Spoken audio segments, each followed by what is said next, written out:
What's wrong, young man? Oh, hey Santa. You see, I'm supposed to do a Christmas special this year, but every year I'm supposed to do one. The things I review get worse and worse. They're getting further and further away from the meaning, from the spirit of Christmas. And it's kind of breaking my Christmas spirit. Well, young man, what you need is a symbol of hope. I got something for you.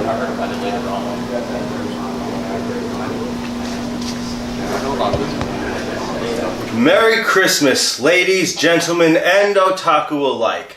This is Recall Reviews. Attilio back here again, and I once again welcome you to my home on this Christmas night. Now, this may very well be the final Christmas special that I do on this channel. Well, the reason being was because the last couple I covered on this channel were so wretched, it damn near broke my Christmas spirit. So, if this one can't change my mind, well, let's just hope it does. As you can see, I got my favorite eggnog, my something stronger, because my previous track record with Christmas specials, well, the track record stands. But this year, Santa gave me a symbol of hope. So today, I'd like to talk about the 9th episode of the 2nd season of, well, the 90s hit show, Lois and Clark, season's Greedings. Well, let's see if Superman can save my holiday spirit. Let's get right into it. The episode starts out with Lois Lane, played here by Terry Hatcher, walking with Clark Kent, played by Dean Cain. They're talking about the holidays, and as they talk, they pass the Toy Man, played by Mr. Sherman Hemsley, talking to his assistant, Miss Duffy, played here by Isabel Sanford. They're talking about some plan he has, and Miss Duffy seems hesitant to execute it. Then Mr. Jefferson calls over the kids and gives off some major I need an adult vibes. I told you guys, don't pick on Danielle. Children! Oh, children! Come here, won't you?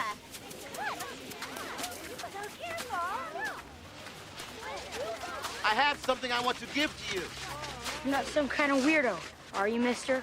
No, I'm a toy maker. Here, let me show you. Ta-da! The atomic space rat.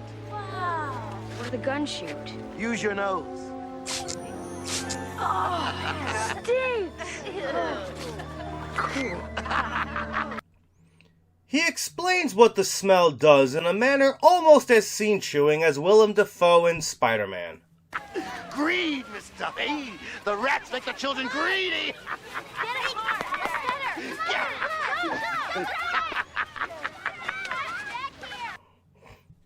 The kids begin to act out in a selfish manner and chase after the unaffected girl. This is apparently enough for Clark to change into Superman and assault the group of kids with snow. We get more scene chewing from Mr. Jefferson then.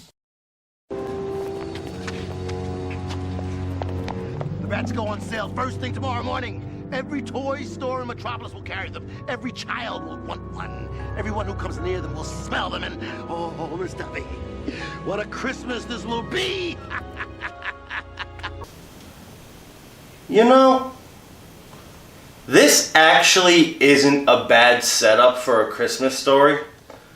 There's no sexy Santa girls, no harem shenanigans, no annoying characters or music. I might have a little hope after all. We come back to Lois and Clark talking more about Christmas when they run into a Salvation Army Santa and share a small heart-to-heart about the kids they're trying to raise money for. Look different. How's it going?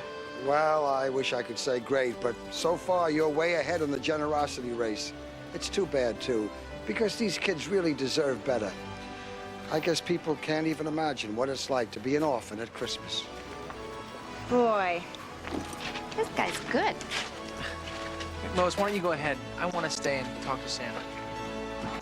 Of course you do.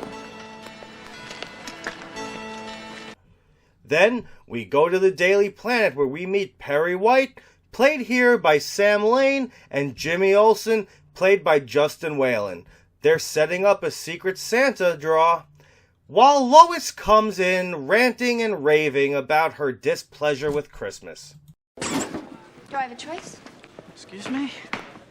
No, it's just that it's everywhere. Ribbons and wreaths and mistletoe and trees and Santas and elves and Frosty the Snowman and Rudolph the Red-Nosed Reindeer pounding you in the face over and over. You must love Christmas, you must love Christmas, you must love Christmas. I guess this means we won't be caroling tonight, huh? No, it's just that for once I would like to feel Christmas. You know, discover it, unwrap it, and be surprised by how wonderful it is instead of having it relentlessly shoved in my face like half-off coupons at a swap meet. Wow, I didn't expect this to state so clearly the mainstreamization of Christmas and the genuine gripes that people who maybe don't share the same feelings for the season as another. We cut to Clark talking with Salvation Army Santa about how poor the donations are for the orphans this year. And shortly after, we see Toyman and Miss Duffy making more of the chemical spray for the atomic rat toys. They exposit a bit about why Toyman is looking to commit this heinous act, the act of making all people in Metropolis sick with greed. They're so soft and sweet. I think they're the best toy you've ever made. Oh, really? Do these words ring a bell, Miss Duffy? Mister, your teddy bears suck. We hate these. Children say things they don't always mean. Bah. Would that were only true with adults who say things like you're fired. Oh, you were too good for Metropolis toys, Mr. Shot. So are you, Miss Duffy. Oh, thank you, Mr. Shot. Lois, Clark, and Jimmy now go to a toy store selling the atomic rat to see what all the buzz is about that's causing all these physical altercations at any store carrying the toy. Lois then accidentally sprays herself and it takes an instant effect on her, while Clark changes into Superman to see what is going on.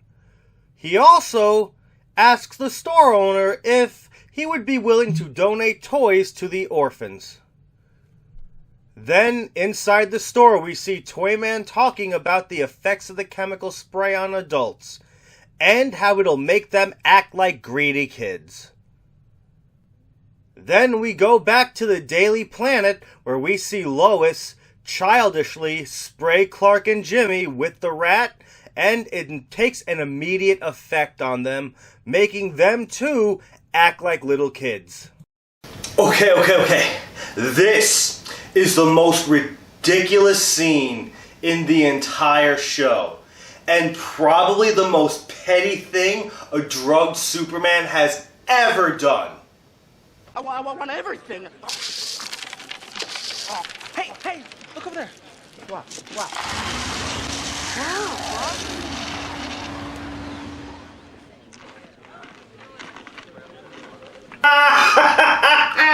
Ooh, man. Alright, let's get on with the special. We rejoin everyone else and we see Lois, Clark, and Jimmy all acting a fool when Perry comes in and goes all Great Caesar's ghost on them. And yes, I know in this show he's obsessed with Elvis and says, Great shades of Elvis. And I really just need to let you see this scene. Well? Lois is in trouble. Lois is in trouble. Well, I have all the rats and you don't have any. I could get those if I wanted. Chief, give me the rats. Give me the rats. Give me the rats. Hey, Jimmy. I'll do the story, okay? They're mine. That's it. They're Be here. mine. Good night. Lois, give me those rats. Lois.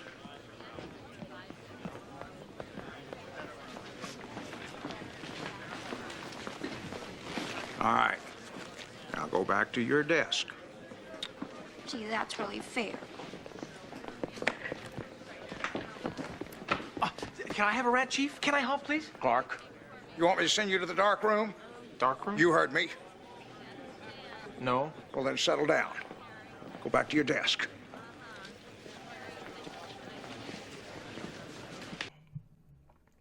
Then we're shown Martha and Jonathan Kent, played here by Kay Collin and Eddie Jones, bringing in presents for Clark to the Daily Planet.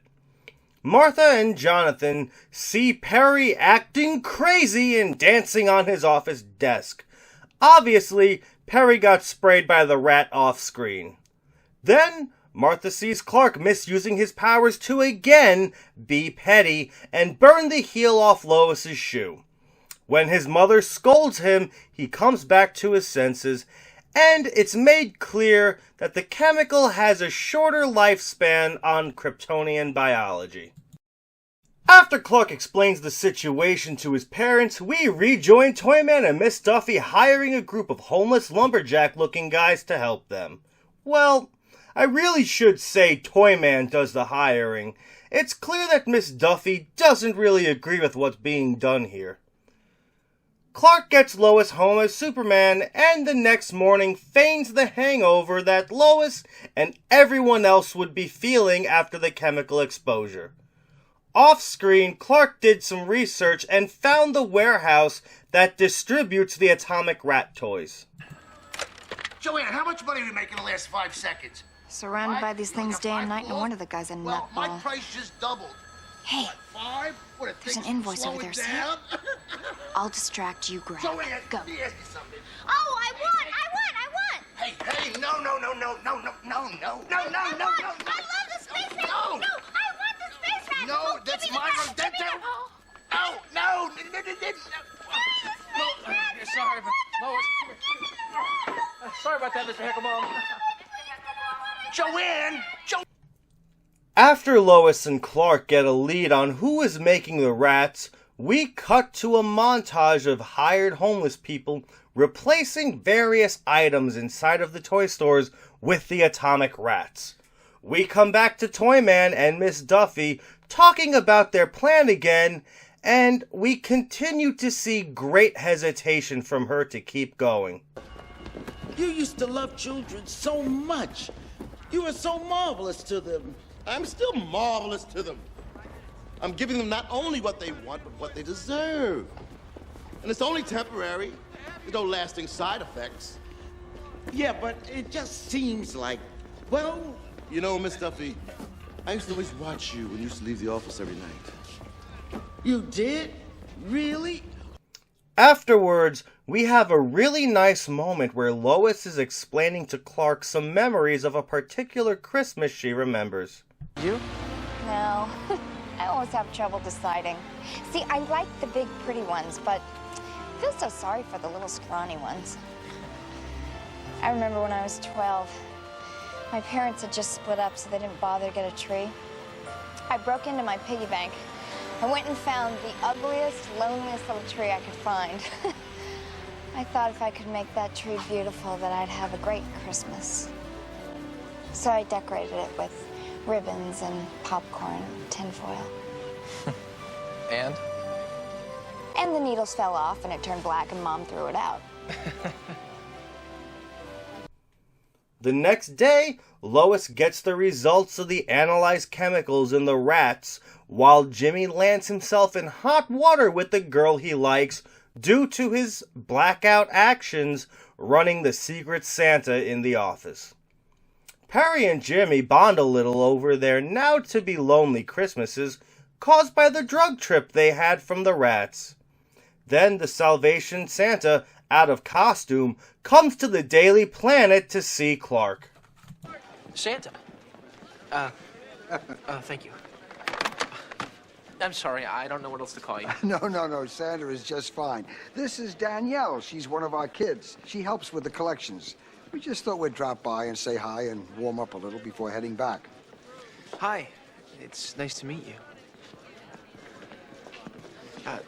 This is my friend, Lois. Lois, this is, Santa, and this is Danielle. Hi. Danielle hasn't spoken since her parents... Well, she hasn't spoken for the last 3 years. But she's all excited about Christmas, right, Danielle? Do you want to play? Fortunately, I just recently relearned this game. You know, I gotta say, for as cheesy and overacted as some of this is, something about this idealized world just makes me happy and feel at home. You know, it's that same feeling when you go back and watch the old Raimi trilogy of Spider-Man movies. Just something about that world just, like, brings out the joy in you. And when we come back, we see that the toy man learns that the rats have been found out from a story he sees on the news, but still holds steadfast in executing his plan by any means necessary. Shortly after, Clark sees Miss Duffy handing out the stuffed bears we saw at the beginning, and then we cut to the toy man filling the water supply with the drug. Lois and Clark breaks into the warehouse and finds out that Miss Duffy left Toy Man and convince him to tell them what he did with the drugs, and in return, they will take him to see Miss Duffy. The little girl from earlier sees Lois carrying the bear, and she runs out into the street in front of an oncoming horse and buggy. Toyman sees it and runs out to save her.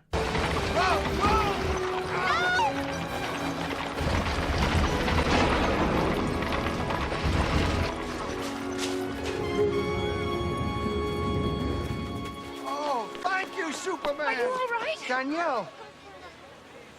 She's fine. Mr. Short, are you... Yes, I'm fine. Thank you, Superman. You sure took a big chance there for someone who doesn't like children very much. Oh, you don't understand, Mr. Superman. He really loves children. I wasn't thinking. I just saw her there. I can't imagine why she'd run out there like that. Ah, I should have known. The rats. Greedy just like everyone... Merry Christmas. I love you. Mama, Merry Christmas to you, Mr. Bear. Did you hear that? Did you hear that? Danielle, that's the first word she's spoken since I've known her. It's a miracle! And here, the moral dilemma of man was not solved by Superman, but by a child who only knows love. We flash cut to Superman burning the drugs out of the Metropolis water supply. And let's take a special look at how bad these effects are.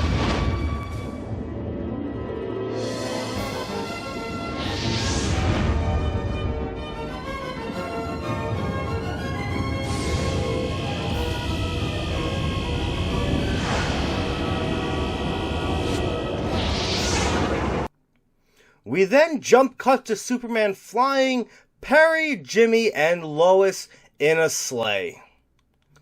After landing, Clark asks the cops to let Toyman stay to help give out toys to the orphan kids. And Lois tells Superman about her newfound love for the season. Lois fixes Jimmy up with the girl from before, and it looks like everyone is set for a Merry Christmas. We cut to Lois setting up a large dinner for one, expecting to be alone when... From now on, our troubles will be miles away.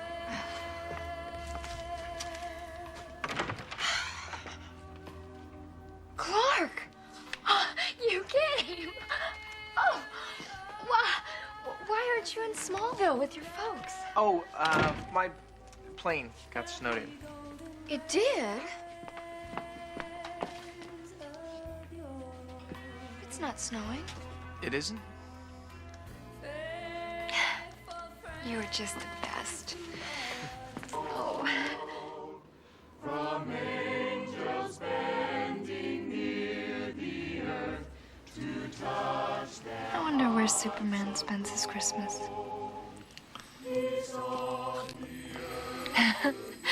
You must still be pulling Perry around in that sleigh.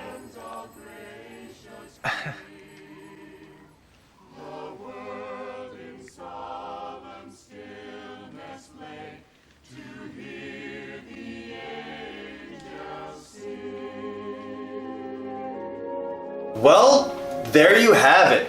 This was the best Christmas episode of a series I have ever seen.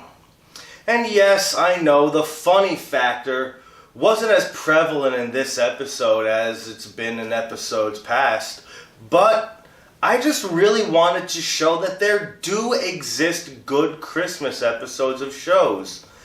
That there are good Christmas episodes in shows that at their core are not meant to be about Christmas as a whole. This episode truly understands what Christmas is about. It's not about the toys or the gifts or how much money you spend. It's about giving. It's about the people in your heart. It's about the people around you, the friends and family, and the time that you spend with them. That's what Christmas is about.